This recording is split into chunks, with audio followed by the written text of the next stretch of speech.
Livro Missionário da Luz. Médium Francisco Cândido Xavier. Espírito André Luiz. Capítulo 7. Socorro espiritual. Precisava voltar mais cedo aos serviços? Indagou Alexandre assim que tornávamos à via pública. Posso dispor de mais tempo, respondi. O interesse era enorme na continuidade das instruções. Alexandre possuía vastíssimas experiências médicas. Minhas aquisições neste terreno, em comparação com as dele, representavam conhecimentos pálidos. Tenho ainda hoje uma assembleia de esclarecimentos a irmãos encarnados, continuou o orientador. E se você puder comparecer, teremos satisfação. Como não? Estou aprendendo e não devo perder a oportunidade. Saímos. As entidades perturbadas mantinham-se à porta, dando a ideia de alguém à espera de brecha para entrar. Porque Alexandre prosseguia na palestra edificante, seguíamos-nos quase passo a passo, como quando na crosta. Estávamos nos primeiros minutos da madrugada. Os transeuntes desencarnados eram numerosíssimos.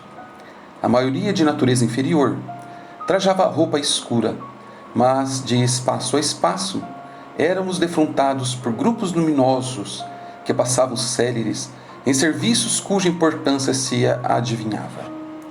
Há sempre que fazeres urgentes no serviço oportuno aos nossos irmãos da crosta, comentou o instrutor com afabilidade e doçura. E na maior parte das vezes, é mais eficiente o nosso concurso à noite, quando os raios solares diretos não desintegram certos recursos de nossa cooperação. Não havia terminado quando se acercou de nós, inesperadamente, uma velhinha simpática. Justina, minha irmã, que o Senhor a abençoe, saudou-a o orientador gentil. A entidade amiga, que demonstrava muita inquietude no olhar, respondeu com afetuoso respeito e explicou-se. Alexandre, tenho necessidade de seu auxílio urgente e vim ao seu encontro. Desculpe-me.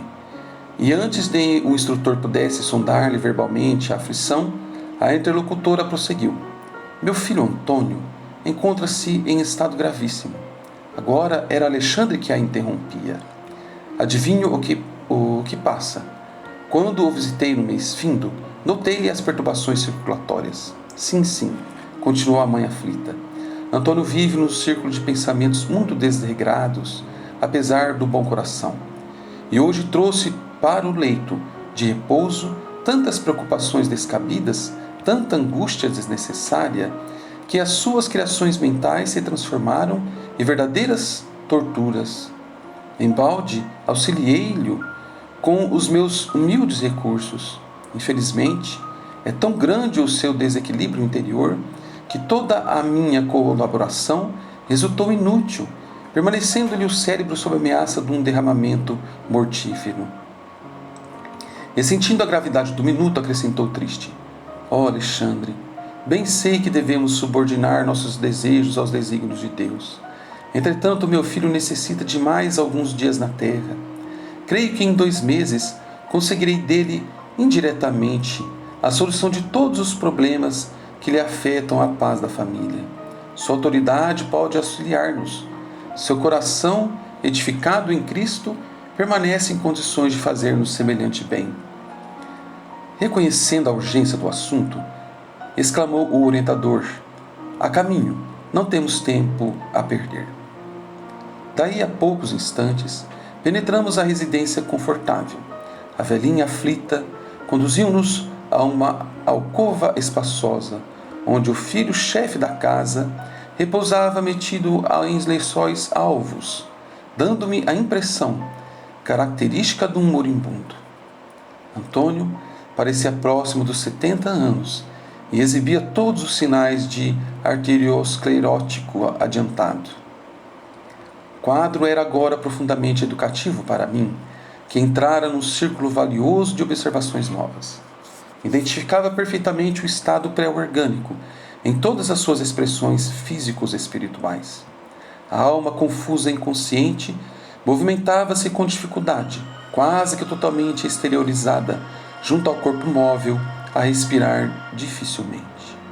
Enquanto Alexandre se inclinava paternalmente sobre ele, observei que estávamos diante de uma trombose perigosíssima, por localizar-se uma das artérias que irrigavam o córtex motor do cérebro. A apoplexia não se fizera esperar. Mais alguns instantes e a vítima estaria desencarnada. Alexandre, que concentrara todas as atenções no enfermo, tocou-lhe o cérebro perispiritual e falou com autoridade serena: Antônio, mantenha-se vigilante. Nosso auxílio pede a sua cooperação. O moribundo, desligado parcialmente do corpo, abriu os olhos fora do invólucro de carne, dando a entender vagas noções de consciência, e o instrutor prosseguiu: Você foi acidentado pelos próprios pensamentos em conflitos injustificáveis. Suas preocupações excessivas criaram-lhe elementos de desorganização cerebral. Identifique o desejo de retomar as células físicas, enquanto nos preparamos a fim de ajudá-lo. Este momento é decisivo para as suas necessidades. O interpelado não respondeu, mas observei que Antônio compreendera a advertência. No imo das forças da consciência, colocando-se em boa posição para colaborar em favor de si mesmo. Em seguida, o orientador iniciou complicadas operações magnéticas no corpo inanimado, ministrando energias novas à espinha dorsal. Decorridos alguns instantes, colocou a destra ao longo do fígado e mais tarde, demorando-a no cérebro físico, bem à altura da zona motora, chamou-me e disse: André, mantenha-se em prece, cooperando conosco. Convocarei alguns irmãos em serviço nesta noite para auxiliar-nos. E acentuou após meditar por alguns segundos: O grupo do irmão Francisco não pode estar longe. Dito isto, Alexandre assumiu atitude de profunda concentração de pensamento. Não passou mais de um minuto e pequena expedição de 8 entidades, 4 companheiros e 4 irmãs, penetrou o recinto doméstico em religioso silêncio.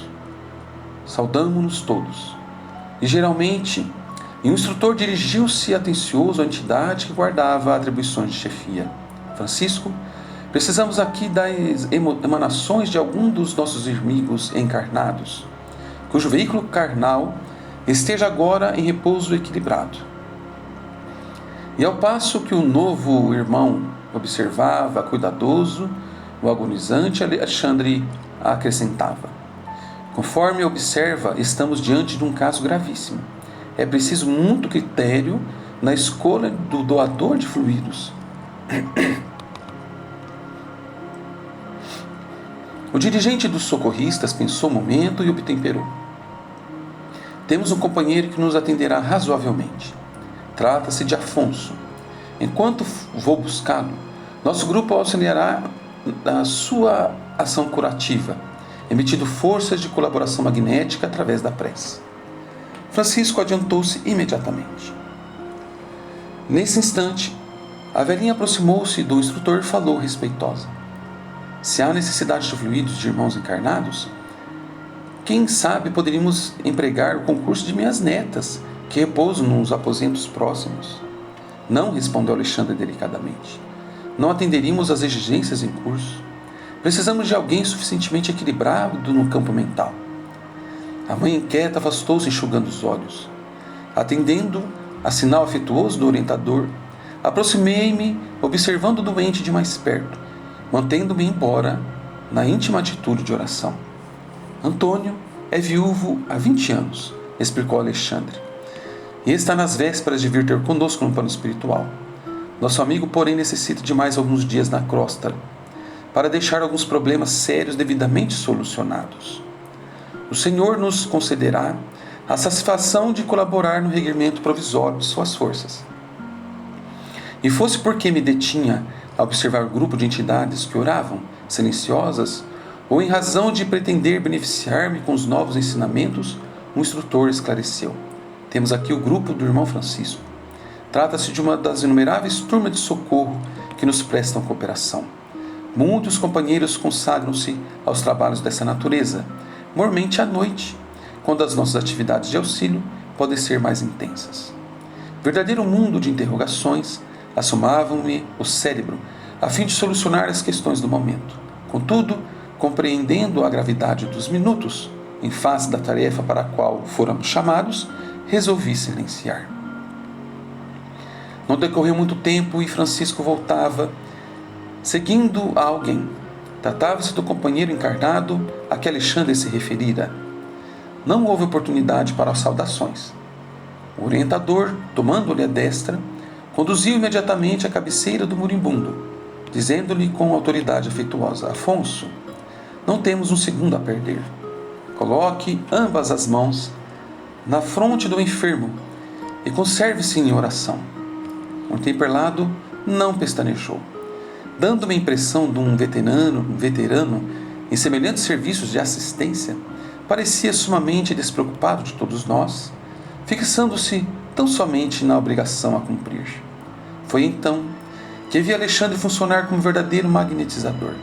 Recordando meus antigos trabalhos médicos nos casos extremos de transfusão de sangue, via-lhe perfeitamente o esforço de transferir vigorosos fluidos de Afonso para o organismo de Antônio, já moribundo. Na qualidade de discípulo, acentuando minhas faculdades de análise, junto de preciosa lição, observei que o semblante do enfermo transformava-se gradualmente. À medida que o instrutor movimentava as mãos sobre o cérebro de Antônio, este revelava sinais crescentes de melhoras. Verificava sob forte assombro que a sua forma perispiritual reunia-se devagarzinho à forma física, integrando harmoniosamente uma com a outra, como se estivessem de novo em processo de reajustamento célula por célula. Depois de um quarto de hora, segundo meu cálculo de tempo, estava fim da laboriosa intervenção magnética de Alexandre.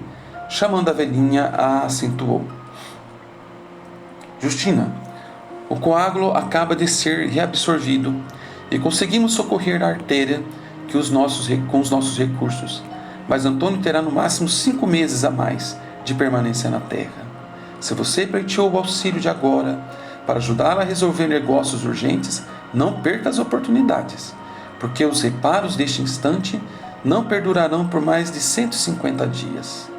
E não se esqueça de preveni-lo pelos processos intuitivos ao nosso alcance. Quanto ao cuidado que deverá manter consigo mesmo no terreno das precauções excessivas, mormente à noite, quando ocorrem os fenômenos desastrosos mais sérios de circulação, em vista da invigilância de muitas pessoas que se valem das horas sagradas do repouso físico para a criação de fantasmas cruéis no campo vivo do pensamento. Se o irmão amigo despreocupar-se da autocorrigenda, talvez desencarne antes dos 5 meses. Toda a cautela é indispensável. A genitora agradeceu comovidíssima, em lágrimas de contentamento.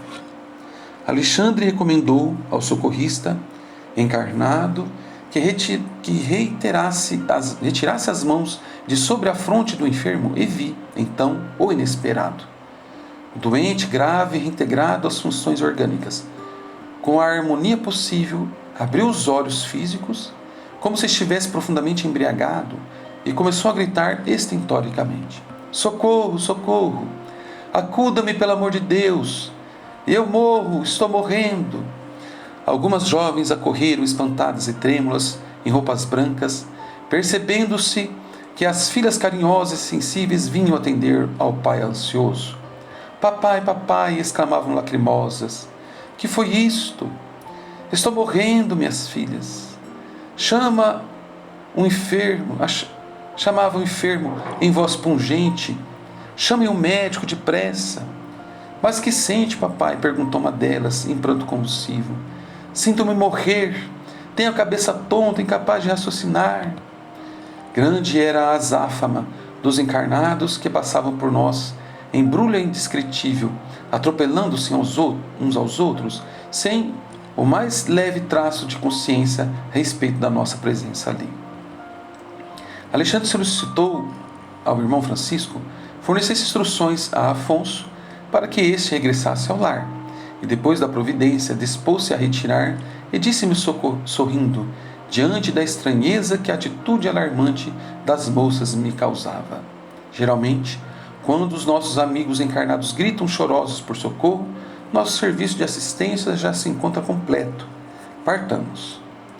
O doente semilúcido prosseguia inquieto, enquanto o telefone tilintava, cooperando para a imediata visita do médico. A velhinha despediu-se de nós, comovidoramente, permanecendo junto do enfermo, velando devotada e humilde. Na via pública pedi ao instrutor me pusesse em contato mais íntimo com o irmão Francisco, que nos acompanhava solícito. Alexandre, afável como sempre, atendeu-me aos desejos. Nossa pequena expedição esclareceu o chefe do agrupamento, depois de trocar comigo algumas palavras cordiais. É uma das inúmeras turmas de socorro que colaboram nos círculos da crosta. Somos milhares de servidores nessas condições, ligados a diversas regiões espirituais mais elevadas. Seu núcleo, perguntei, procede de nossa colônia? Sim, e tem nossas atividades entrelaçadas com todas as tarefas de vários instrutores de nosso lar. E há tarefas especializadas para cada grupo dessa natureza? Perfeitamente. O nosso, por exemplo, assentou Francisco Gentil, destina-se ao reconforto de doentes graves e agonizantes. De modo geral, as condições de luta para os enfermos são mais difíceis à noite. Os raios solares nas horas diurnas destroem grande parte das criações mentais inferiores dos doentes em estado melindroso, não acontecendo mesmo à noite, quando o magnetismo lunar favorece as criações de qualquer espécie, boas ou más. Em vista disso, o nosso esforço há de ser vigilante. Quase são de nossas tarefas de socorro. Quase ninguém no círculo de nossos irmãos encarnados reconhece a extensão de nossas tarefas de socorro. Permanecem eles num campo de vibrações muito diferentes das nossas e não podem aprender ou discriminar nosso auxílio. Isto, porém, não importa.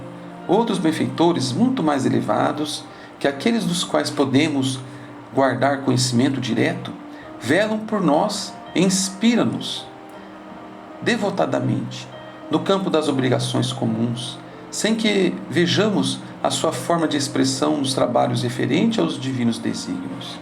E talvez, porque eu sorrisse admirando-lhe o ideal e renúncia, serena e santificante, o interlocutor também sorriu e acrescentou: sim, meu amigo. Reclamar compreensão, resultado de criaturas e situações ainda incapacitadas para nos dar, constitui exigência mais cruel que a solicitação de recompensas imediatas. Era bem a verdade convincente. Mantinha-se o irmão Francisco dentro da lógica mais elevada.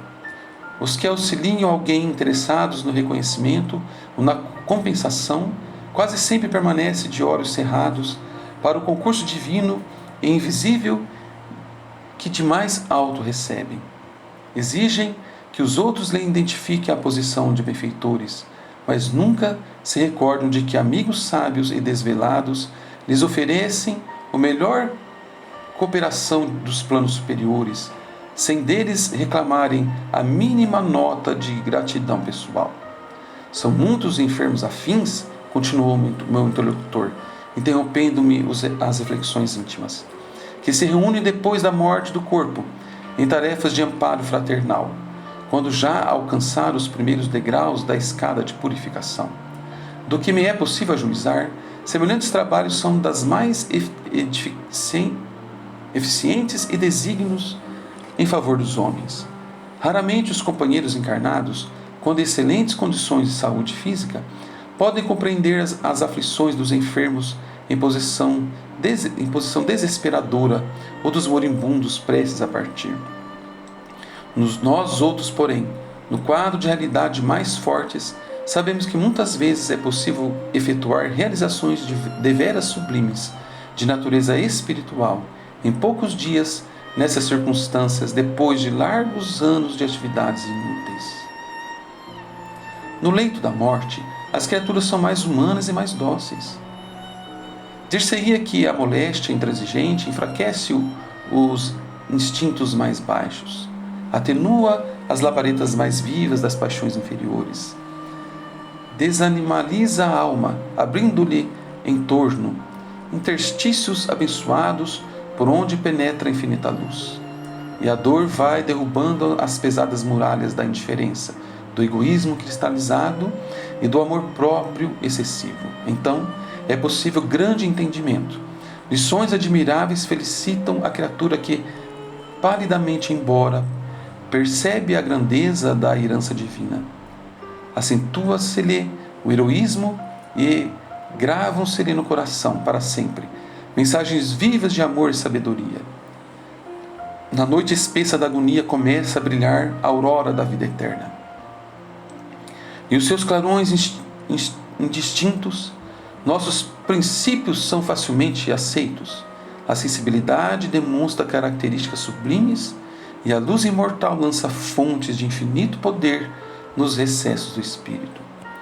O interlocutor fez longa pausa e rematou. Deste modo, conseguimos efetuar um serviço de assistência eficaz, carreando novos valores no campo da fraternidade e do bem legítimo. Nunca observou a paciência inesperada de doentes graves, a calma de certos enfermos incuráveis e a suprema conformação da maioria dos moribundos? Muitas vezes semelhantes edificações, incompreensível para os encarnados que os cercam, constitui o fruto do esforço de nossos grupos itinerantes de socorro. Francisco enunciara sublimes verdades. De fato, a serenidade dos enfermos em condições desesperadoras e a resignação inexplicável dos agonizantes, absolutamente distanciados da fé religiosa, não poderiam guardar outra origem. A bondade divina é infinita em todos os lugares. Há sempre generosas manifestações da providência paternal de Deus, confortando os tristes, acalmando os desesperados, socorrendo os ignorantes e abençoando os infelizes.